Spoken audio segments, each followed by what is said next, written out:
Va shu bilan birga ba'zi birodarlarimizning holati meni mahzun qiladi. Ayyub alayhisalomning boshlariga sinov tushar ekan, Allohning yo'lida boyliklaridan, sog'liqlaridan, farzandlaridan, do'stlaridan, ayollaridan ayrildilar. Faqatgina bitta ayollari qoldi. İnsanlar sen haligi kasalmand Ayyubning ayolimisan deganda, "Ha! Sizlar kasalmand deyotgan Ayyubning ayoliman va uning xizmatidaman" dedi. Tashlab qo'ymadi. Ha, erkak kishining hayotida ayol kishining o'rni muhim.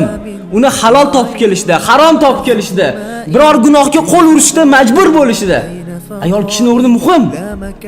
Eri Allohning yo'liga da'vat qilar ekan, "Men bunaqa berkinib yuradigan hayotdan, xotirjamsizlikdan charchadim" deyuvchi ayollar, eri Allohning diniga xizmat qilgani uchun, mujohid bo'lgani uchun, moli bilan, joni bilan yordam bergani uchun tog'utlar tomonidan yillarga qamalganda, "Meni talog'imni bering" adasi deb boruvchi ayollar, eri mushkul holatda boshqalardan qarz so'rab yurar ekan, o'zini tillasini, pulini eridan qizg'anib berkituvchi ayollar, sizlarga hayronman. Rostdan men sizlarga hayronman. Bizlarga bitta qanot kerak. Biz bitta qanot bo'lsa, bizga ikkinchi qanot kerak, chunki qush bitta qanot bilan ucha olmaydi. U ikkita qanot bilan parvoz qila oladi.